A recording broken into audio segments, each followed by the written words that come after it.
Mark Van Vleck, Executive Director of Utilities, and I'm waiting for a second here. Okay. Today I'm going to give you a brief history of the Mary Rhodes Pipeline Phase 2 and as a project, and then a provide on its current status. Mary Rhodes Phase 2 is a continuation of the first pipeline, which took us from Owen Stevens Water Treatment Plant to Lake Texana. Phase 2 takes us from Lake Texana to the Colorado River near Bay City. The Phase 2 consists of, at Lake Texana, there is a storage tank, as well as we need to upsize the pumps there at Lake Texana. Then there's the pipeline, and then there is 2 pump stations and a sedimentation basin on the Colorado, and we'll go through each of those.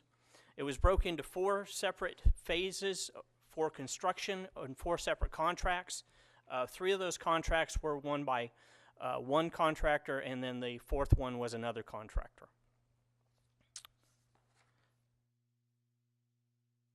All 3 of the pipeline contractors were awarded to Garney Companies, and they are currently on schedule to complete in April of this year. The other contract is for the pump stations, and you'll see that there's one pump station takes the intake from the river itself and then pumps it into the sedimentation basin so that we don't transport as much of the solids, and then it goes into the booster pump station, which sends it to the storage tank at Lake Texana. And this is a drawing on the layout for that. The pump station contract was awarded to Oscar Renda Contracting, and it is approximately 3 months behind schedule at this point. The reason that it's behind schedule is, one, we've had a lot of rain days, okay, but probably the biggest one is the fact that they were planning on using concrete from a local provider, and that local provider wasn't able to meet the demands, so they've had to construct a batch plant on a nearby site, so they had to go through the property acquisition, but that batch plant is now up and operating, and they're moving forward. The other part is it's 3 months behind, but we will still be able to, towards the end of June, early July, still push a button to turn on the pumps. It just won't be automated that you'd be controlling turning on those pumps from Lake Texana. It would be actually you'd have to go to the Colorado, turn them on, and then leave one. You want that job? And as you may have figured out, that means that we would have to leave someone on site because there wouldn't be anyone there wouldn't be a monitoring. So it would Send him. I was considering that was kind of one I wanted to take for a while, but the key here is it will be a little more labor intensive, but it will be manageable, and we can handle that. So we still will be able to pump the water. In an effort to get them on schedule, at least make sure that they don't fall any further behind, we have met with their upper management and voiced our concerns with how they're proceeding. And as you can see, they have increased their crews, they've increased their work hours. The bigger problem is it is still raining and the site is still wet. But they are still trying to do everything they can to catch up. We have sent them official letters saying, okay, give us a plan on how you're going to catch up and what you're going to do, and remind them of the liquidated damages and that those are going to go into effect once they pass their completion date. But the key here is we are still on the pipelines on schedule. On the pump stations, it's behind, but we'll still be able to pump water at the same time as originally planned. It just won't be automated. Additionally, I'm sorry, I'm missing a slide here. We've had 2 major change orders. One was for $610,000, and the reason for that was because we were having a great deal of difficulty getting permission from the county of Matagorda County to cross their roads, and so we proceeded to bore underneath them, in which case we no longer needed to get a permit from them in order to do that. And so the choice was to go through condemnation with them, which we really didn't want to do, or go ahead and do this change order to bore underneath. The other change order was for $100,000, and it was to additional overhead power that we found we needed, as well as one of the folks that we bought property from wanted a fence in a different fashion, and so as part of our settlement agreement, we needed to construct them that fence. The total combined change orders are $710,000, which is less than 1% at this point. Okay. And I stand by to answer any questions. Mr. Scott? So do we have to substantively change the intake? We did that, right? But we don't have to do anything else with the intake on the Colorado? All we changed is the buoy system. Okay. They were wanting us to do very substantial changes. Right, and we don't have to do it. And we did not have to do that. We did change the buoy system to address the Corps of Engineers' concerns, and that was all we've had to do. And actually, the changes we make, to me, will be even easier to maintain. So they're actually, it wasn't a bad thing that we had to change the buoy system. Did we end up building a separate ramp down to the Colorado? No, sir, we did not. Interesting. There's a story there.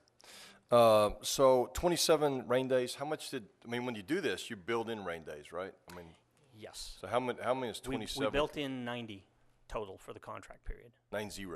90. Okay, yes, so the 27 days.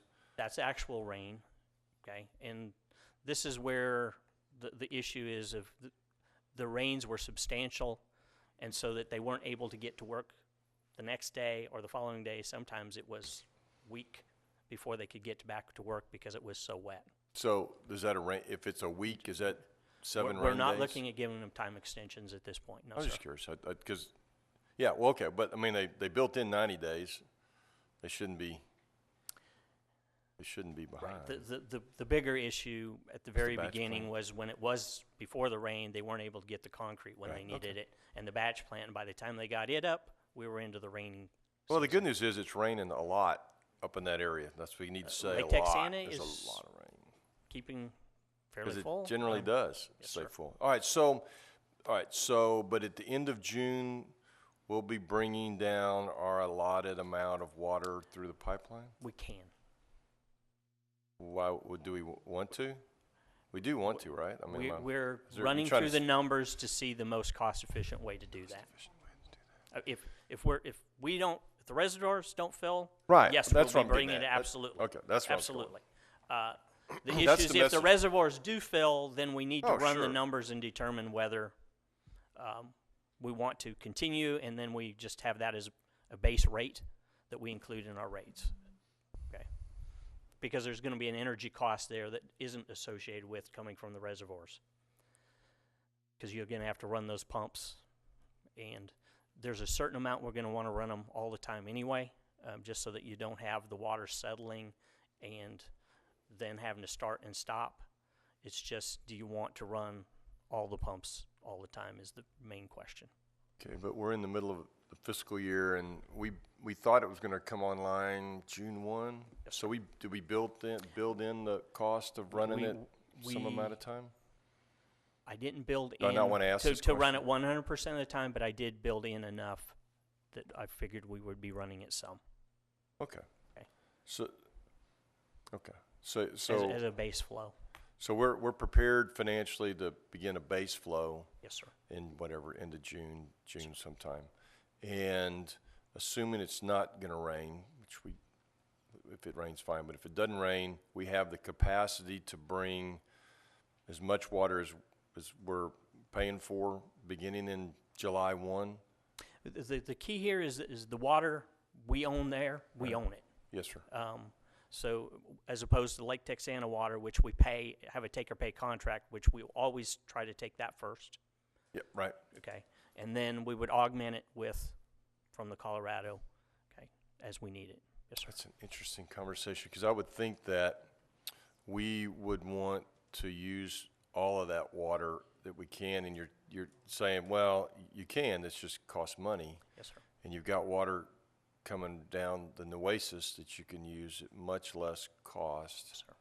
But it's at whatever 30% capacity, and if you drop above 30%, right? Right, 30 plus. But but I guess that's what I'm getting at. We're going to end up some point. We're going to go, golly, we're about to drop below 30.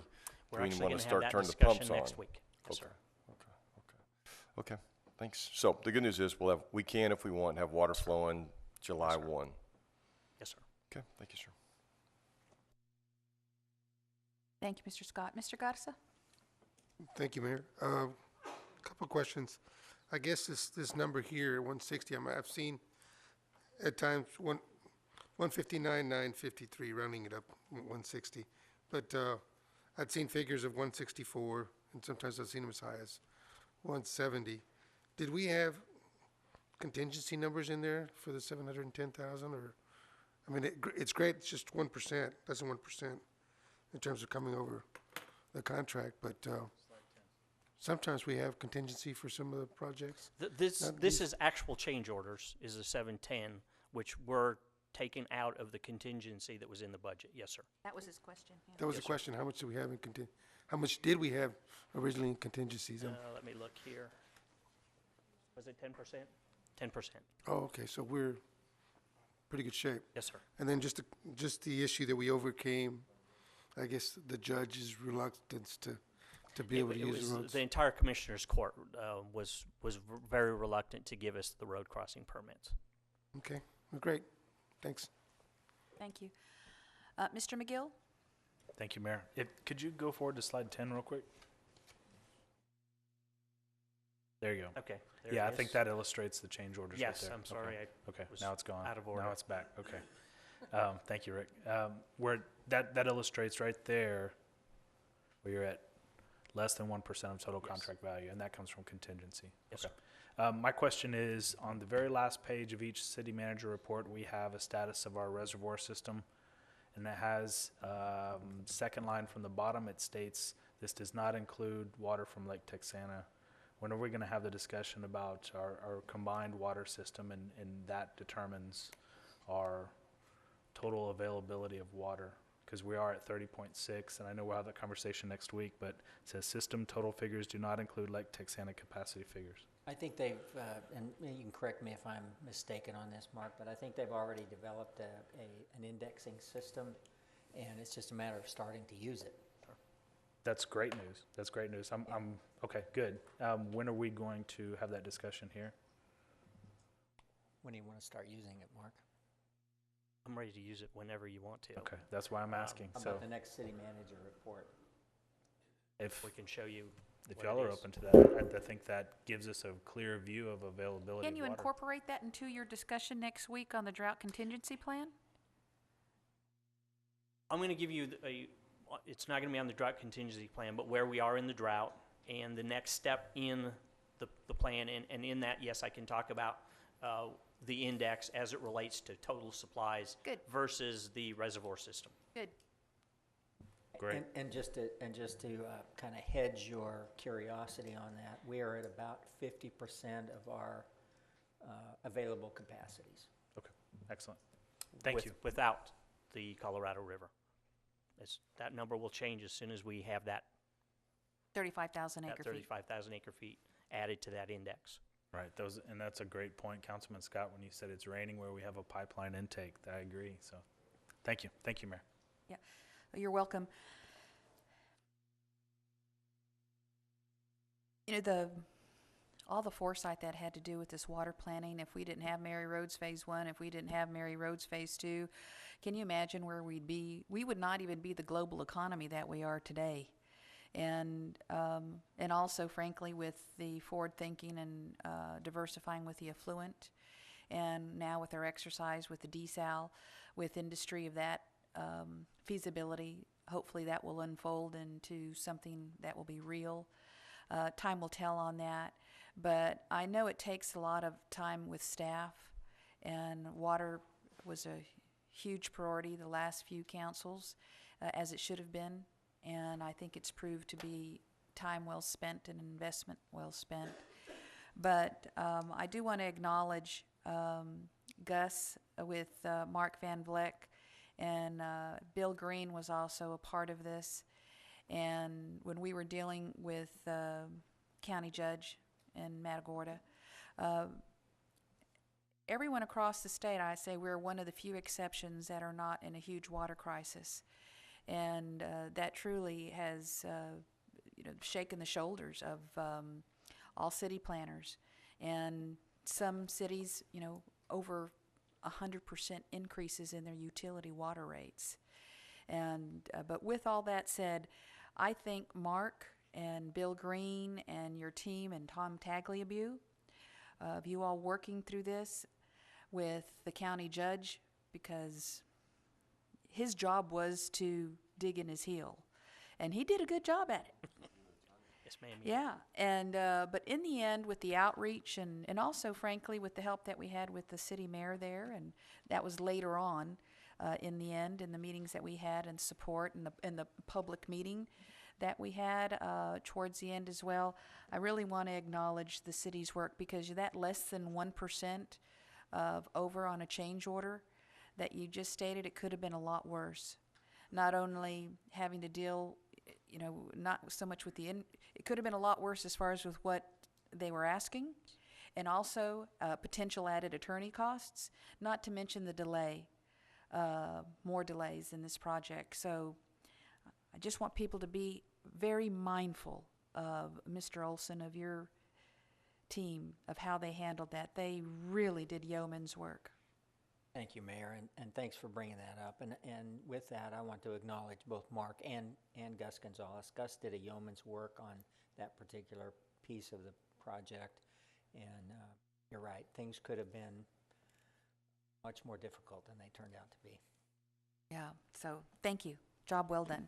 Okay, we're moving on.